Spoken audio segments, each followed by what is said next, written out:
I teach a fitness class, which I've taught for over 20 years. It happens to be a move together strength, they call it.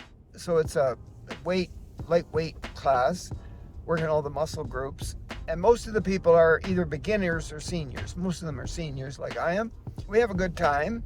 It's an hour long, from 9 to 10. Well, the Y really doesn't want me to start until quarter after 9, but I start at 9 anyway.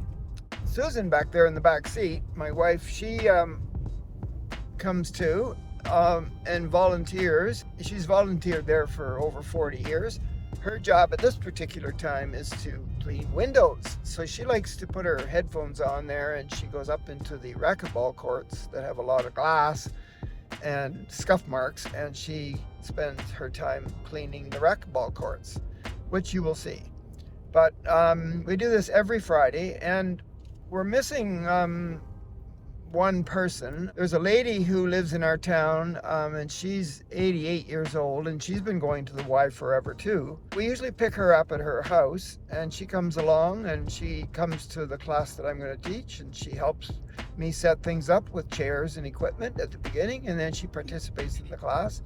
But she's been having a few health issues for the last few months, so at this particular time she's at home, but she's getting better, and she said to me the other day that she'd be back in action next week, so I'll be picking her up next week. But we usually have her with us, and so when we leave, she invites us into her house for some treats and some tea. The tea that she gives us is birch tea, which is a very healthy tea. If you haven't heard of that, you might want to look at that. I look for that in health food stores. And the birch tree is a tree that they use to make aspirin, ibuprofen or whatever it's called. Not just that tree, of course, to make the aspirin, but they use it. And so the birch tea is very healthy. So we have that with her in her house. And by the way, she lives by herself. She has 4 grown children. Her husband died in his 30s, and it's a little bungalow that she lives in, and everybody in her family helps her a lot. By the way, she doesn't take any medicine of any sort. I just want you to pay attention to the building. This building is probably the most modern Y I've ever been in, and I've been to Ys around the world. This thing was put up about 25 years ago. The old Y in this town was an old building down in the core of town, but this is on the main highway and everything in the town. But it was the fastest growing Y in Canada. It had almost 12,000 members, and then COVID came and it went right down to 3,000. They have about 3,500 members trying to keep this thing going, and it mainly the idea behind the Y is mainly to support people that haven't got the money to exercise. And they do a lot of charity work that way. You can get a membership for almost nothing here if you can prove with your bank statements that you don't have any money. Even if you're a wealthy person and you spend the money in the wrong way, they'll still help you. So check out all the glass and how wonderful it is inside. People are wonderful. There's also the big rooms for different reasons. That's a weight room here. There's a gym here. And I teach a class in the studio here. And upstairs has the track and courts and all kinds of things. We look down in here, down the hall through those doors. There's even a youth center and a physiotherapy place. All part of the building. Anyway, so this is the room. And I have to get it set up for maybe 20 people. There's a list of who comes, but I don't pay much attention to the list. Because old people like me, we don't pay attention to whether or not we have to sign up, or we just come and do our thing. If anybody gives us a hard time, we deal with it, but they don't. So set up chairs. That's the first thing I gotta do is get my music ready. Likes to do line dancing, and she wants to teach them. She's taught them 3 other line dances, these people, just as a warm-up, and she wants to teach them how to do the Macarena this morning, which should be fun. Hi Daffy, how are you? So I put the music on the phone, and I use the phone. The problem with this is there's one person in the class, maybe it's the Macarena lady, who knows how to use the phone. She sometimes looks after my music. I'm so involved in what I'm doing, I haven't got time to run back and forth to the music and try to get it, softer or louder. And then in here, there's the machine where all the wires are. And they have a microphone here I'm supposed to wear. I don't do that. It gets in my way, and the people can hear me just fine, so I don't wear a microphone. There's a few pieces of equipment in here. Sometimes I use the blocks to stabilize our head when we're lying on the floor, which we don't do very often because these people, remember, as you age and your body starts to deteriorate, your muscle mass and your bone density, you start losing that at the age of around 35. And so if you don't keep moving your whole life, you're going to be in bad shape when you hit 60s and 70s. And so we really don't like getting on the floor because it's a big deal. I can get on the floor still and get back up. These people can, but if they had to do that too much, they wouldn't come to the class. In fact, if I don't put these chairs out, they don't always sit on them. Maybe we can take a few shots of what goes on in the class today. But if I don't put the chairs out, they won't come. Or they'll come in and go, where are the chairs?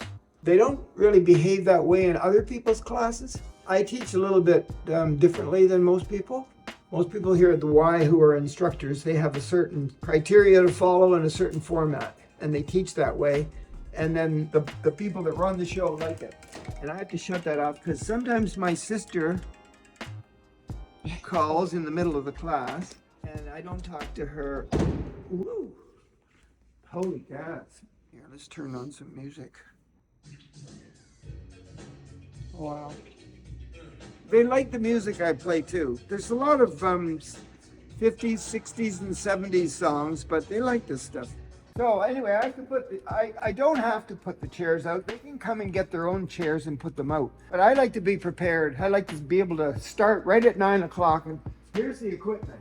So I have to take the chairs first of all. Every week when I do this, I put the chairs in a different formation for different things that I'm going to do with them. If we're going to play certain games where they need to sit in a circle, I put the chairs in a circle. But today they're going to be scattered because we're going to do a little dancing, and of course, we're going to work our whole body from head to toe, every muscle group. We're going to do the warm-up and the aerobics and the weights and the cool-down. We're going to do a little meditation at the end. We do it all. Put them out in a scatter formation. And if you see the dots on the floor, when we had COVID, before the Y reopened after COVID kind of slowed down, they put these dots on the floor so that the people could all be separated so they wouldn't breathe on each other, which was ridiculous. And so that we had to do all our exercises on the dots, if you can believe it. So now I use the dots to put the chairs out. There's not enough dots for a number of people, so I add more chairs. How many people? Well, sometimes there's, I think around 15 sign up, and then there's 5 or 6 that don't bother. And then sometimes, remember, we're seniors, anything could happen. I might get 12 people. Today, I think it will be about 12 to 15. That's what I think. Okay. And it's spreading. Word is spreading. They tell their friends, you should come. Oh, by the way, mainly women. There are some men here, but mainly women. Men don't, it looks a little bit, what's the word? Wait, there's the lady who cleans the windows. Yeah, that's my wife, and she cleans the windows and looks after plants and helps me set up. Nice. Years ago, she was the #1 fitness instructor Who at taught the Y. me? Yes. That's how I started, with that lady. Yes, she taught me that it was important to exercise. And she did a class called Stretch and Tone at the old building. And it was mainly women because the men couldn't do stretching and they couldn't do toning. She used mainly a mat. She was down on the floor the whole time. She might have had 50 people in the room. How long have you guys been at the Y? Or teaching or working? Or? I've been teaching here for about 25 years. We've both been members here for at least 40 years. It's been more than that, 50 maybe. And she taught about 40 years ago. Yeah, because I was 15 when I came. So that's what happened. Yeah.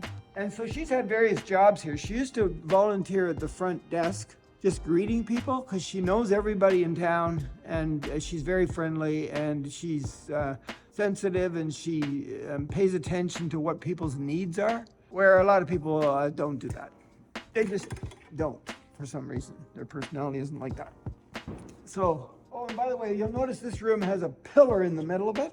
Most of the teachers that teach here use up there as the front. I use this as the front if there's going to be a front, because I can see everybody better. If I'm up there, I can't see the people on the other side of the pillar. That's one thing I do differently than the rest.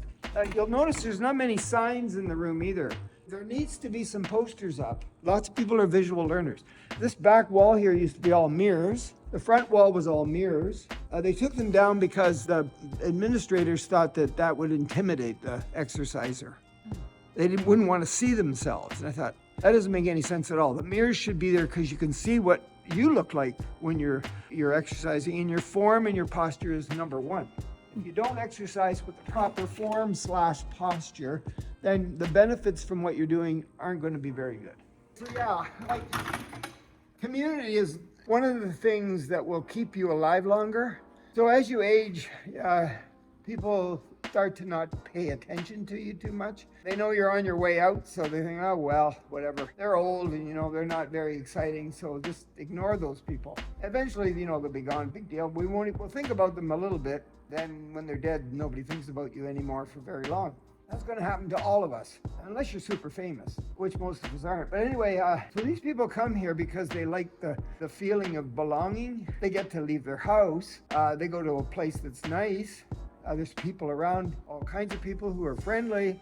And if they come into a class like this, especially like this, they know everybody, even though a lot of them have names I can't even pronounce, but they just enjoy being here. There's one lady who has a lot of problems, physical problems. She comes here and she doesn't even necessarily participate too much in the exercises, but she likes to be in the room. And so that makes me feel really good. So that's one of the reasons I like to still teach this class. If the Y tells me I have to follow all their, traditional, you're an instructor, behave like this, or we won't check off the boxes when we evaluate you, if they give me too much of that, then I'll just tell them I'm not going to do it anymore.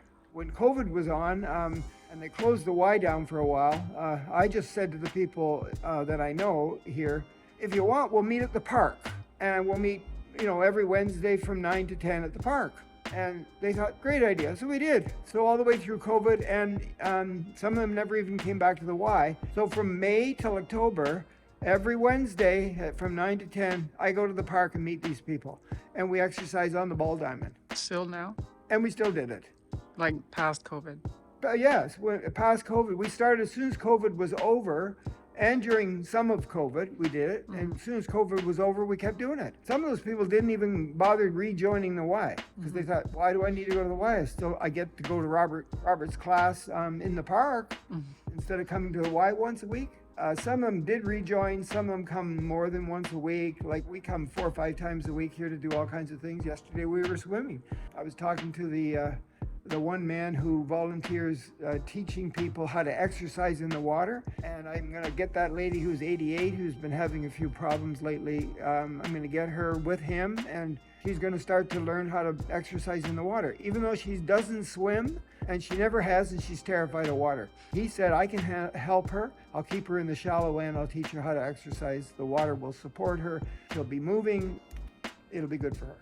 Anyway, so yeah, lots of things to do here, and it's a great spot. And, oh, by the way, we volunteer here in many other ways too. If they have any kind of fundraisers, we're always here to help. They have this thing called a Jingle Bell Run in every November, and they do a run with hundreds and hundreds of people. They start out there in the parking lot, and they run through the forest and the trails around the Y here. There's a great conservation area right beside the Y, and it's a great event, and there's free food and winners and lots of people, lots of different ages. We volunteer at that.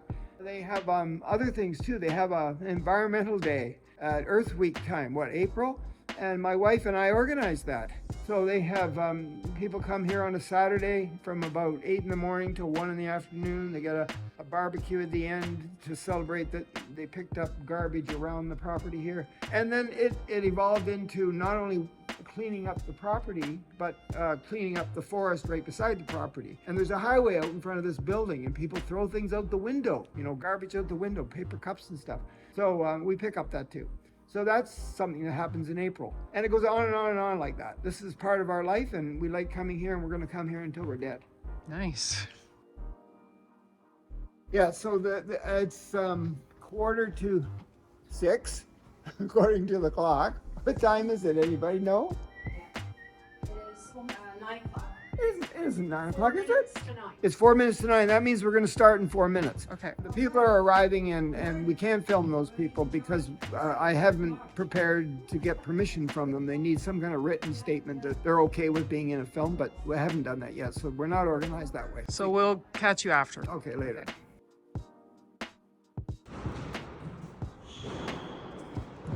How's it going? You don't need to talk. I'm just filming you. Unless you want to. Just getting you doing your thing here. So Sue is over here cleaning this racquetball court. She'll clean the glass. We're going to go back downstairs and do a workout.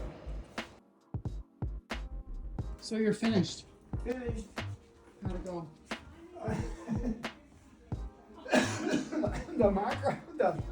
The dancing?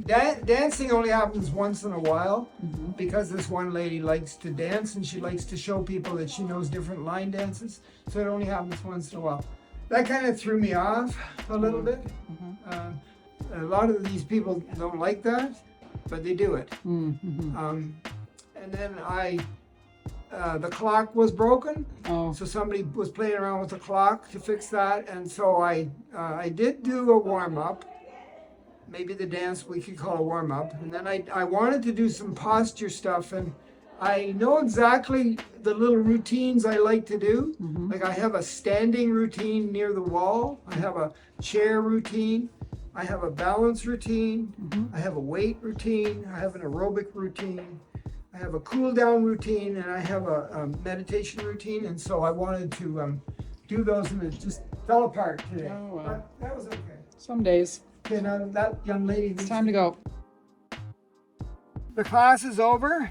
I just want to say that we talked to one man about what he should be drinking for his health in terms of things like apple cider vinegar with mother and cranberry juice. And we talked to another lady who's got sciatic problems and the exercises she's been shown what she should be working on and what we've offered her for help. And I was actually finishing the class off with a stretch, psoas muscle hip flexor stretch, talking to them about at the same time about if they fall, they should try to land on their bum. That way, that's where most of the padding is, and you might not break your wrists or your arms or whatever if you fall. In the middle of that conversation, she actually fell on the floor, not on purpose either. And it was all because of the slippery chairs. They're very sturdy chairs. They don't slide around, but they're made out of some kind of fabric that's slippery. And if you've got slippery pants on, you'll fall off, and she did. Just to let you know that those are the real things that happen. And that's why you exercise. And that's why you exercise.